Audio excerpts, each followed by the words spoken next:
이번 주 정치권은 한마디로 강한 선택이 계속 이어진 한 주였습니다. 단식이라는 극단적인 방식이 다시 등장했고, 탈당이라는 결단이 나왔고, 공조를 예고하는 발언까지 이어졌습니다. 뉴스를 단편적으로만 보면 또 정치권이 시끄럽구나 정도로 지나치기 쉽습니다. 그런데 조금만 관점을 바꿔서 이 사건들을 흐름으로 놓고 보면 완전히 다른 그림이 보입니다. 정치가 점점 더 강한 방식에 의존하고 있다는 흐름입니다. 말이 세지고 선택이 거칠어지고 갈등을 조정하는 언어가 줄어든다는 흐름이죠. 오늘 영상은 특정 인물을 칭찬하거나 비난하려는 영상이 아닙니다. 누가 옳다, 누가 틀리다를 결론 내리는 영상도 아닙니다. 오늘은 오히려 이런 질문을 해보려고 합니다. 왜 정치권에서는 단식 같은 선택이 반복될까요? 탈당은 책임일까요? 계산일까요? 공조 발언은 연대의 신호일까요? 아니면 각자의 전략일까요? 이 질문들을 하나로 묶어서 이번 주 정치 흐름을 핵심만 정리해보겠습니다. 영상 끝에는 다음 주에 무엇을 봐야 하는지도 함께 정리해드릴게요. 1점. 이슈 단식 정치의 재등장. 이번 주 가장 강한 장면 중 하나는 단식이라는 선택이 다시 등장했다는 점입니다. 장동혁 의원은 단식을 이어가며 강경한 메시지를 내놨고, 이 과정에서 정치권의 반응도 크게 엇갈렸습니다. 단식은 정치에서 매우 오래된 항해 방식입니다. 내가 여기까지 왔다라는 메시지를 몸으로 보여주는 방식이죠. 그렇기 때문에 단식은 항상 주목을 받습니다. 뉴스가 되고 이슈가 되고 찬반이 갈립니다. 그런데 중요한 건 단식은 주목을 받는 방식이지 문제를 해결하는 방식이 아닐 수도 있다는 점입니다. 단식은 문제를 해결하는 제도적 장치가 아니라 문제를 더 크게 보이게 만드는 방식이기 때문입니다. 여기서 첫 번째 질문이 생깁니다. 정치는 왜 제도와 협상보다 단식 같은 방식에 기대게 되는 걸까요? 그 이유는 보통 세 가지로 설명됩니다. 첫째, 상대가 움직이지 않을 때, 마지막으로 선택할 수 있는 강한 카드가 필요할 때입니다. 둘째, 지지층에게 나는 싸우고 있다는 메시지를 확실히 보여줘야 할 때입니다.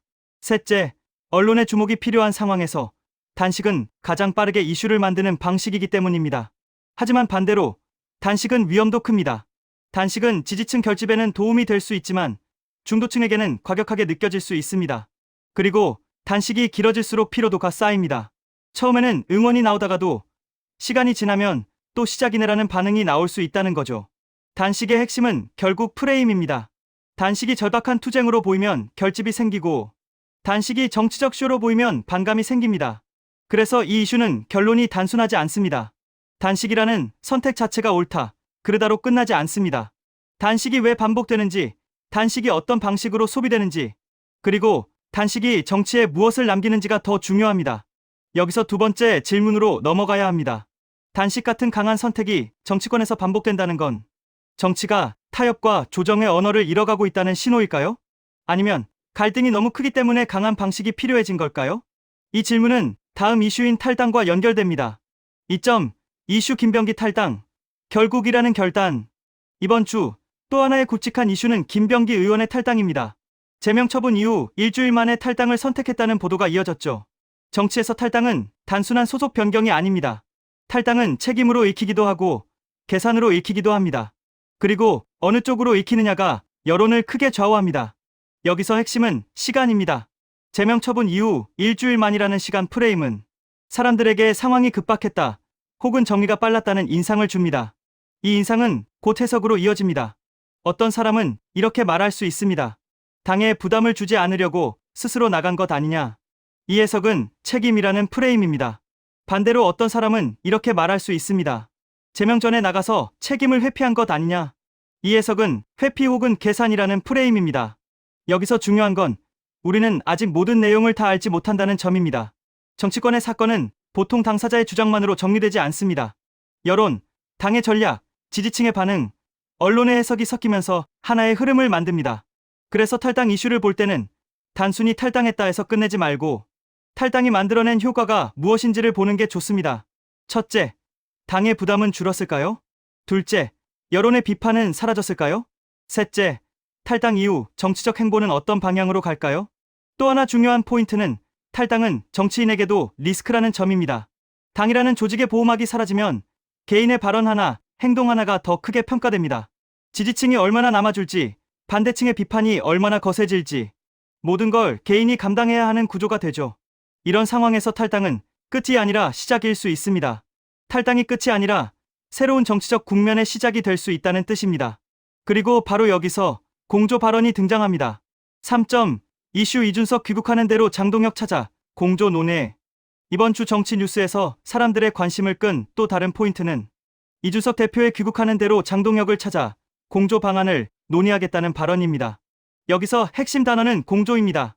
정치에서 공조는 그냥 만난다는 의미가 아닙니다. 공조는 방향성을 맞춘다, 전략을 함께 고민한다는 뜻으로 읽힐 수 있습니다. 그렇기 때문에 공조 발언은 자동으로 질문을 만들어요. 왜 지금 공조를 말했지? 그 공조는 누구를 향한 공조지? 이 공조가 실제로 성사되면 무엇이 바뀌지? 특히 귀국하는 대로라는 표현은 시간감을 줍니다. 즉시 움직이겠다는 신호가 되기 때문에 정치권에서는 이걸 속도전으로 읽을 수도 있습니다. 여기서 해석은 크게 두 갈래로 갈립니다. 첫 번째 해석은 연대 신호입니다. 보수 진영 내에서 결집이 필요하고 상징적인 움직임이 필요하다는 판단이 깔려 있을 수 있습니다. 이 경우 공조는 결집의 신호탄이 될 수 있습니다. 두 번째 해석은 각자의 계산입니다. 정치에서 만남은 항상 계산이 따릅니다. 누구와 만나는지, 언제 만나는지, 어떤 말을 하는지 모두 정치적 메시지로 읽히기 때문입니다. 이 경우 공조는 각자의 위치를 강화하는 전략이 될 수 있습니다. 그럼 여기서 우리는 결론을 내려야 할까요? 아니요. 지금은 결론을 내리기엔 이릅니다. 왜냐하면 아직 논의하겠다는 단계이기 때문입니다. 정치의 가장 큰 함정은 예고를 결과처럼 받아들이는 겁니다. 그래서 이 지점에서는 판단을 유보하는 게 맞습니다. 공조 논의가 실제로 성사되는지, 성사된다면 어떤 내용이 나오는지, 그 내용이 정치권에서 어떤 파장을 만드는지 그 흐름을 지켜봐야 합니다. 하지만 이 발언이 가진 의미 하나는 분명합니다. 정치권이 지금 정리와 재배치의 국면으로 들어가고 있다는 점입니다. 단식, 탈당, 공조 발언은 모두 새로운 판을 만들기 위한 움직임으로 읽힐 수 있습니다. 이 흐름을 이해하려면 이번 주 정치의 키워드를 하나 더 봐야 합니다. 바로 결집과 균열입니다. 4점. 이슈 결집과 균열이 동시에 나오는 이유. 정치권에서는 이상한 현상이 자주 나타납니다. 어떤 사건이 터지면 결집이 생기고 동시에 균열도 생긴다는 겁니다. 강한 메시지는 결집을 만들 수 있습니다. 우리 편이 싸우고 있다라는 느낌을 주기 때문입니다. 그런데 그 강한 메시지는 동시에 균열도 만듭니다. 너무 과격하다, 너무 위험하다는 반응을 부르기 때문이죠. 즉, 강한 선택은 항상 양날의 검입니다. 결집을 만들지만 피로도도 만들고 동시에 중도층의 이탈을 부를 수도 있습니다. 여기서 중요한 건 중도층이라는 표현이 아닙니다. 중도층이 중요한 이유는 정치가 결국 확장 게임이기 때문입니다. 정치는 지지층만으로는 끝이 나지 않습니다. 어느 시점에는 반드시 확장이 필요합니다. 그래서 정치권에서는 늘 이런 계산을 합니다. 지금 결집이 필요한가, 확장이 필요한가. 이 균형이 무너지면 결과가 달라집니다. 단식이 결집을 만들 수 있지만, 탈당이 정리 신호가 될 수 있지만, 공조 발언이 연대 신호가 될 수 있지만, 그 모든 게 동시에 반발도 부를 수 있습니다. 그래서 이번 주 정치 흐름은 단순히 누가 이겼다로 정리할 수 없습니다. 지금은 결과가 아니라 과정이 쌓이는 구간입니다. 과정이 쌓일 때 사람들은 서사를 만듭니다. 누가 버티고 있다, 누가 떠났다, 누가 손잡는다. 이런 서사가 정치의 온도를 올립니다. 그리고 이 서사는 다음 주에도 계속 이어질 가능성이 큽니다. 여기서 잠깐 이번 주 흐름을 다시 한번 정리해 보겠습니다. 짧게 요약하면 이렇습니다. 단식이 등장했고 탈당이 나왔고 공조가 언급됐습니다. 그런데 이걸 조금 더 깊게 보면 사실 이 세 가지는 정치가 더 강한 선택을 요구하는 상황을 보여줍니다. 단식은 강한 선택입니다. 몸을 던지는 방식이기 때문에 메시지가 강합니다. 하지만 동시에 정치가 그만큼 경직되어 있다는 신호일 수도 있습니다. 탈당도 강한 선택입니다. 조직을 떠난다는 건 보호막을 버린다는 의미입니다. 그만큼 부담이 크고 정치적 리스크가 큽니다. 공조 발언도 강한 선택입니다. 누구와 손잡을 수 있다는 메시지를 던지는 순간 정치판은 새로운 구도로 재배치되기 시작합니다. 그러면 우리는 이런 질문을 할 수 있습니다. 정치권은 왜 이런 선택을 반복하게 되는 걸까요? 정치는 왜 설득보다 선언을 더 많이 쓰게 되는 걸까요? 정치는 왜 타협보다 강경을 더 쉽게 선택하게 되는 걸까요? 이 질문들은 정답이 하나가 아닙니다. 하지만 우리가 이 흐름을 이해하면 뉴스를 더 정확히 볼 수 있습니다. 예를 들어 다음 주에 이런 뉴스가 나올 수 있습니다. 단식이 더 길어졌다. 단식이 중단됐다. 단식 이후 정치적 변화가 있었다. 또는 탈당 이후 새로운 움직임이 나왔다. 또는 공조 논의가 실제로 성사됐다. 혹은 공조가 무산됐다. 이 모든 뉴스는 사실 오늘 우리가 정리한 흐름의 연장선입니다. 그래서 이 영상은 오늘 뉴스만 설명하는 영상이 아니라 다음 뉴스가 어떻게 나올지 이해하는 기초가 될 수 있습니다. 여기서 시청자 여러분께 질문 하나 드릴게요. 여러분은 정치권에서 단식이 다시 등장하는 걸 어떻게 보시나요? 정치가 더 극단적인 방식으로 갈 수밖에 없는 상황이라고 보시나요? 아니면 정치적 동원 방식의 하나로 보시나요? 또 하나 질문 드리겠습니다. 탈당이라는 선택은 책임이라고 보시나요? 아니면 정치적 계산이라고 보시나요?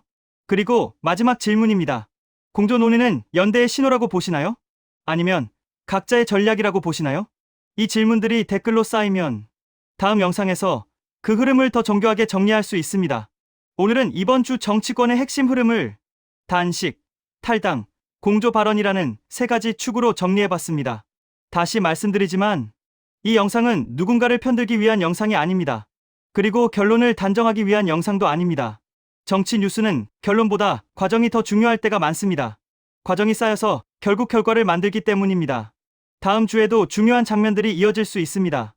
이번 주의 선택들이 결집으로 이어질지, 균열로 이어질지, 아니면 새로운 구도로 이어질지 흐름을 계속 지켜봐야 합니다. 다음 영상에서도 복잡한 정치 흐름을 핵심만 정리해드리겠습니다. 댓글로 여러분 의견도 남겨주세요.